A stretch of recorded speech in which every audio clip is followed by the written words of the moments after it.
Olá, galera, tudo bem? Aqui é o professor Ivan, professor de Biologia.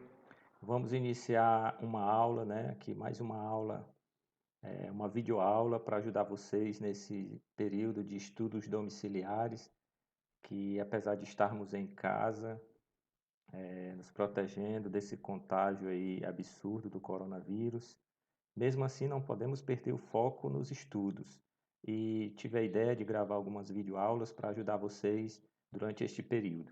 O nosso tema de hoje, dentro da biologia, nós vamos estudar sobre ecologia. Ecologia é o tema que eu escolhi para esta semana. Ecologia é um tema muito bom, de fácil compreensão e pode ser estudado por todos os níveis do ensino médio, tanto o primeiro, segundo, quanto o terceiro ano do ensino médio. Pode estudar esse tema tranquilo e é um dos temas bastante cobrado no Enem. Bastante cobrado no Enem e em vários vestibulares pelo Brasil. No nosso caso aqui do estado do Ceará, vestibular como da UES, né, gosta muito de cobrar sobre esse assunto, né, sobre ecologia. Mas o que que a ecologia estuda? Qual é a preocupação da ecologia dentro da disciplina de biologia? Bom, a ecologia, ela vai estudar as relações, né? As relações entre os seres vivos, entre si, um ser vivo com outro ser vivo, mas também as relações entre o ser vivo com o ambiente que o cerca, né? Então, nós vamos estudar vários aspectos das relações entre os seres vivos e o ambiente em que ele vive. Porém, para esta primeira aula, eu destaquei a importância de aprendermos alguns conceitos, né? Alguns conceitos básicos que são estudados em ecologia e que os vestibulares gostam muito de cobrar. São conceitos como hábitat. Talvez você já tenha escutado esta palavra, né? Alguns chamam de habitat, né? O hábitat, né? Que é uma palavra bastante usual dentro dos professores de biologia.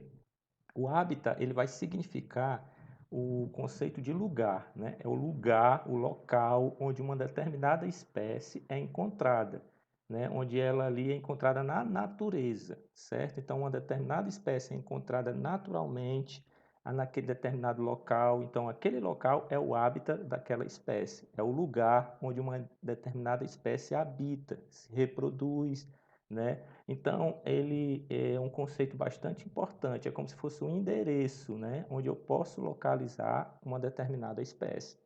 Existe um outro conceito importante em ecologia, que é o nicho ecológico. O que significa nicho ecológico? Nicho ecológico é a atividade, são a forma como aquela espécie vive naquele ambiente, como ela se reproduz, de que ela se alimenta. Então, é a profissão, é como se fosse a profissão daquela espécie, né? É atividades que ela exerce naquele hábitat, naquele ambiente onde ela vive. Então, é o nicho ecológico. Existe outro conceito, que é o conceito de população. Dentro da ecologia, população significa o grupo de indivíduos de uma mesma espécie. Então, se eu tenho um grupo de indivíduos de uma mesma espécie, em um mesmo local, em uma mesma época, digamos assim, um mesmo espaço de tempo, ali eu tenho uma população. Existe outro conceito muito importante, que é o conceito de comunidade. Se eu tenho várias populações reunidas, aí eu tenho uma comunidade. Então eu posso ter uma população de aves, uma população de répteis, uma população de anfíbios. Ali eu terei uma comunidade. Então aqui esta figura mostra, né, várias populações de espécies reunidas num local. Então eu tenho ali uma comunidade.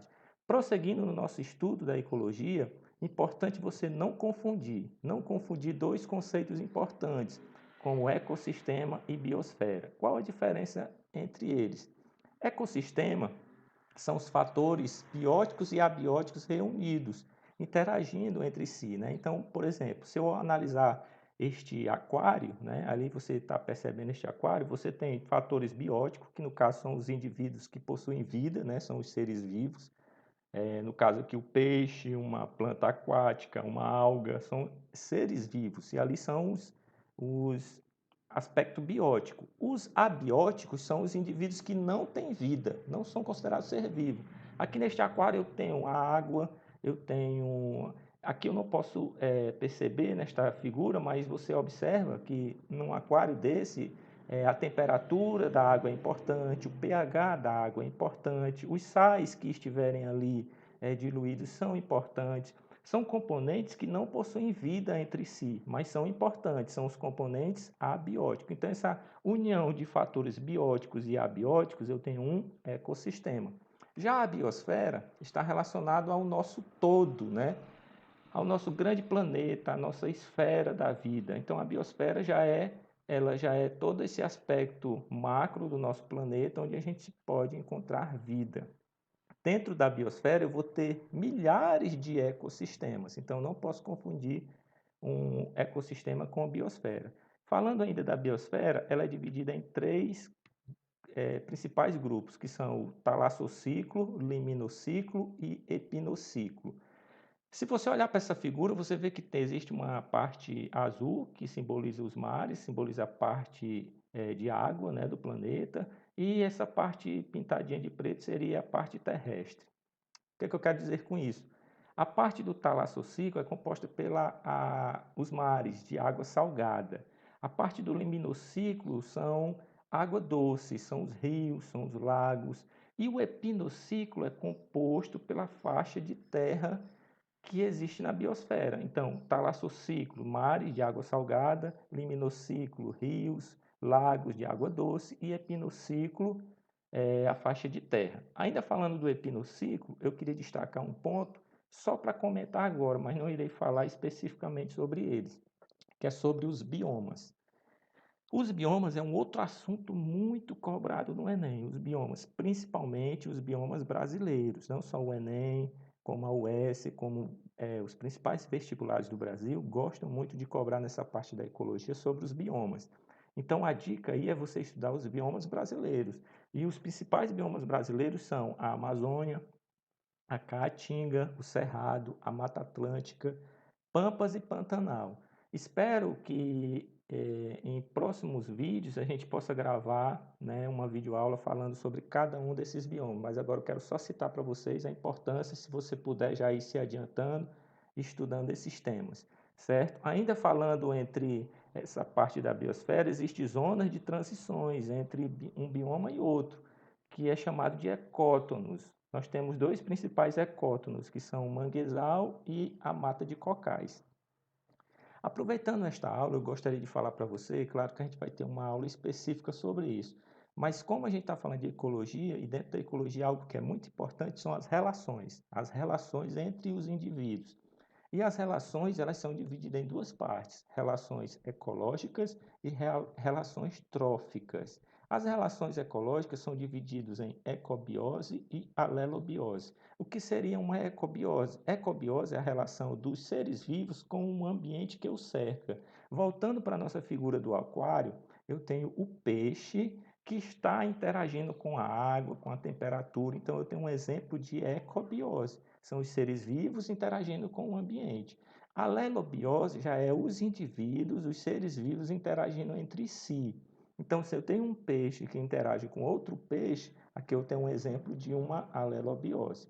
Ainda sobre as relações, agora falando das relações tróficas, tróficas, trofos, que significa alimento, são relações que estão relacionadas, que estão pautadas na questão alimentar, na questão da alimentação. E dentro desse aspecto existem dois indivíduos, os autótrofos e os heterótrofos. Você sabe a diferença entre autótrofos e heterótrofos? O que são ou quem são os autótrofos? Autótrofos são os indivíduos que produzem o próprio alimento, a exemplo das plantas, a exemplo das algas, a exemplo de algumas bactérias que realizam fotossíntese. Então, os indivíduos autótrofos, eles realizam fotossíntese ou quimiossíntese. Eles são indivíduos que produzem o próprio alimento.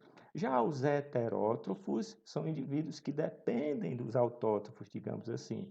Eles não produzem o próprio alimento. A exemplo de uma formiga, que é, digamos aqui, aqui você tem um animal, certo? Que está se alimentando de uma planta.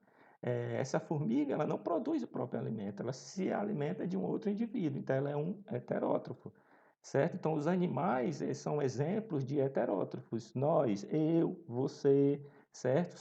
Somos indivíduos heterótrofos, porque nós não fazemos fotossíntese nem quimiossíntese. nós dependemos de outro indivíduo para sobreviver. Com isso, pessoal, finalizo essa aula com conceitos básicos de ecologia, certo? Curta aí o nosso canal e divulguem, né? Compartilhem com outros alunos, que a gente possa, nesse período, focar nos estudos e prosseguir. Um abraço e até a próxima aula.